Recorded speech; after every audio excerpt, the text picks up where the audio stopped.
Hey guys, I wanted to start a new vlog program, and I have a really cool guest with me today because I hate social media so much I had to hide behind somebody else. So there's just something about that solipsism of social media today where people are so self-absorbed and just wanting to use it to broadcast themselves that I've truly stayed away from it for years. And every time I've tried to do something, Derek, I end up going about 2 or 3 episodes and I just quit because I just get so bored with it. But I'm here with my friend and one of our coolest clients ever, Derrik Hobbs. He's actually in my hometown, different sides of the state. But thanks for being here with me, Derrik. It's really cool of you. You're welcome. Thank you. So one of the things, as I kind of get the audio here straightened out, this whole concept is, as you guys will see in the logo, Tribal 4.6. And as I've moved from the health science side of my career to more of the social science and anthropology aspects, I've always just been intrigued by that word tribe. I've used it often. And I think it really stems from one of my very first clients 20 some years ago was an anthropologist, and he would travel all over the world and tell me all these cool things, and he really gave me a look into these cultures that just were far different from ours. Growing up in Indiana in the Midwest, you can't be more of an exclusive tribe than that. So what I want to do with this is really try and explore some of the things that I think we're all kind of facing in this world. Everything is speeding up faster than ever, and Derrik, that's kind of what I was hoping you would talk about. I know I do a lot of business consulting now, and that's kind of your world as well. I used to be able to talk about things in terms of 10 and 20-year cycles. You could create a business niche, a category, and you would have this maturation and leveling off process and then a slow attrition, and it would be that massive, almost generational cycle. Now things like that are happening every 3 to 6 months. So what do you see like that in your industry in terms of just how different things are in our culture today? Yeah, cycle. It's information readily accessible to folks. I work with farming operations, and folks are making decisions about global supplies and demand related to these commodities on a minute-to-minute basis. I mean, there's a report that comes out today at noon that millions of people will be looking at to see what the USDA says about how many bushels of corn did we grow this year. And that we will instantly see the markets move in 30 minutes as much as it used to move in 3 months' time. Yeah, So, and our brains and even our cultures change so much more slowly than that. I mean, we when you look at the scope of our existence on this planet, look what's happened in just the last 5, 10 years, 20 years, 100 years. And our brains are not keeping up with this, and I think a lot of people are having some difficulty with some of the things that I see again. It's kind of an anthropological sense where I'm gonna go into things like the tribal mindset again. We love this in-group bias. We feel more secure when we're around like-minded people, and so we are attracted to them, and then we exclude other people. That person's this, and you can go down to kind of the spike in polarization politically, some of the things you see racially. So even as we become more conceptually connected as human beings around the world, being truly a global community, it's almost making us more insecure and pull back into these pockets. And so the whole concept of my vlog is simply that, Tribal 4.6, the struggles we're having in maintaining our unity as well as our individuality, and what that means to us just trying to seek the best life. Because we can talk about all those things, all those cool concepts, social science, but you and I are dads. We're trying to, enjoy our careers. We're trying to help our kids grow up and find self-actualization. We're in our community doing things. Our lives are right here, but we have to interact on this grand scale. And that brought you to us. I mean, you're hanging out in your office at home. I'm hanging out in my lab at work here, and Yet we scheduled a call this morning to talk about your progress and so forth. So tell me why you're interested in living your best life. I think it's because I've lived maybe my not so best life, and what I mean by that is I had some business success, and I had an opportunity to cycle a business up, and in that process, I invested a gob of time and effort and energy and focus and determination and everything that you talk about, even principally in your own body and building a good personal health.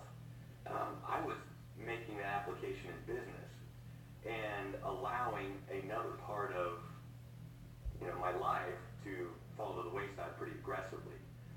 And I actually had an opportunity to hike on Mount Rainier with my father-in-law, who is 32 years older than me. And I was going up this mountain, and it was absolutely beautiful, and I had no way to enjoy it because it was killing me. Oh, jeez. And I got to the top, the area that we didn't hike to the top for Rainier, but we were doing an actual trail around it. But we got up, between 7,000 and 8,000 feet, and I stood there in pain. My joints hurt, my body hurt. My father-in-law, I looked over at him, 72 plus, and he was in great shape. Great. And it was one of those points where you're just like, man, I need to do some things. I need to make some changes, and I want to be able to do this and totally enjoy it. I want to be able to do this with my daughters and enjoy it.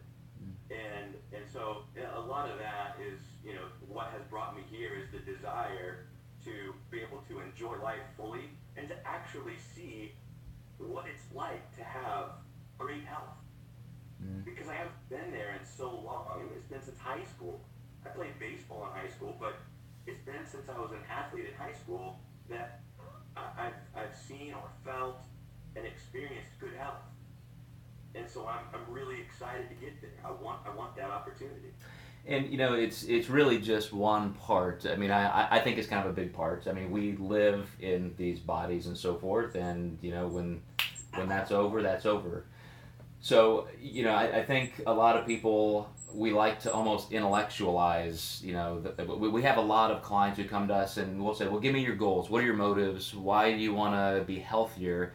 And they'll say things like, well, I want to be able to get on the floor and play with my kids more, or I don't want to be out of breath, climbing a mountain, or my cholesterol is too high, and my father died of a heart attack at this age, and and I think sometimes we just want to leave out some of the more basic instincts we have, which is to look better. I mentioned this to you, where we say we talked about what about the motive that what do you think your wife's perception is of you?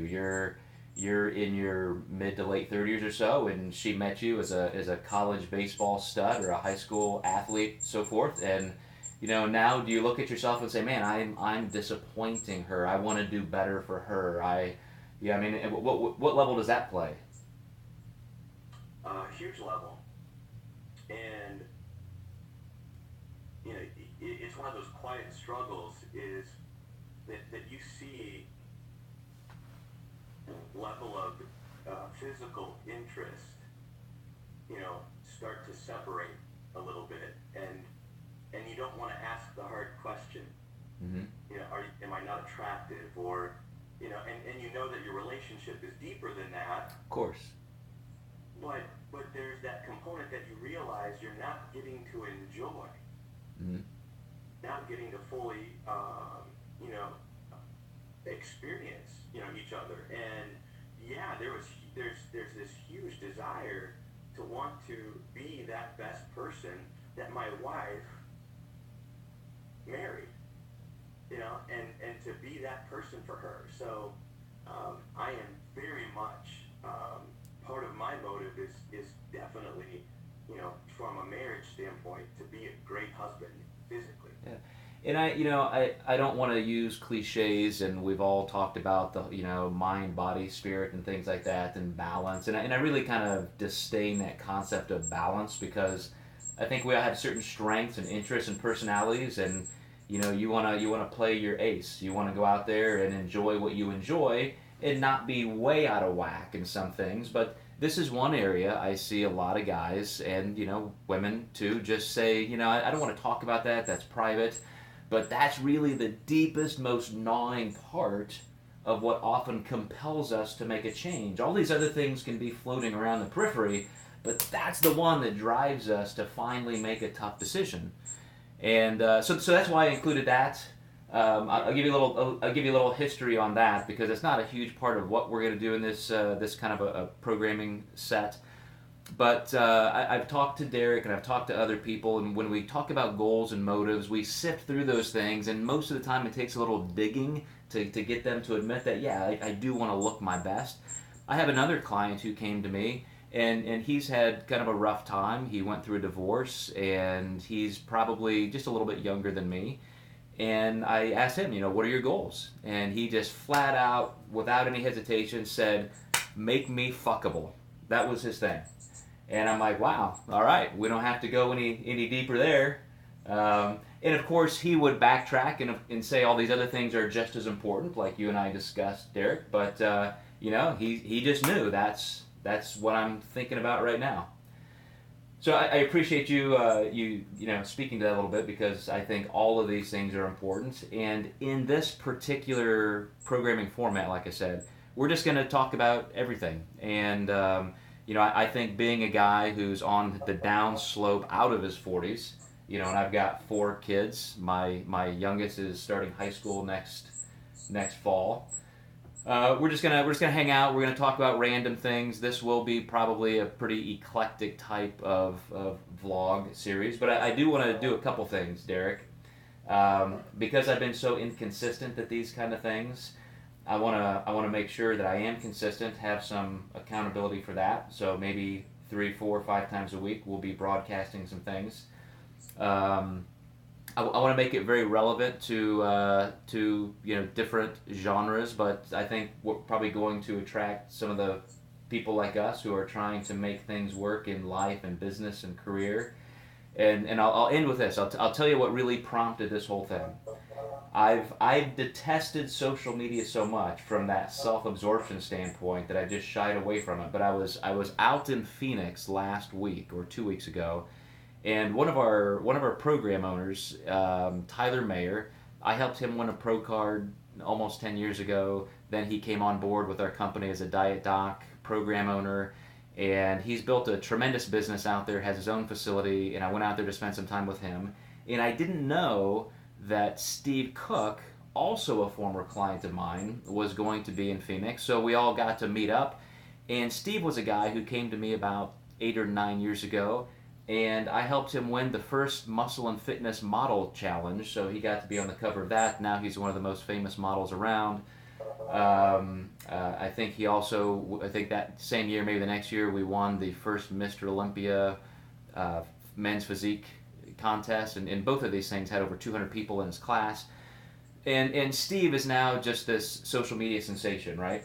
So he's got over 1 million YouTube followers and all this. And I saw him pulling out his phone to do some interviews. He pulled out his phone. He said, hey, Joe, can you and I do something together? And instead of being this super douchey, self-absorbed jackass of a guy like I see most people in social media, he's just a really cool, humble, nice guy. And I thought, okay, if that's actually out there and that can be done, we'll whip up a program that can do something also, tastefully and I think interesting. So with that, Derrik, I want to say thanks for kind of helping me intro the Tribal 4.6, and we'll have you back on because I know we're going to do some fun stuff. I'll probably be broadcasting with Derrik from the Grand Canyon in a couple months because he's dragging me out on a hike like that. So that's going to be really cool. Yeah. If you don't kill me, throw me off a cliff or something. All right, man. So thanks for being on the program, Derrik. Thanks, Joe. Appreciate it. All right. We'll talk soon.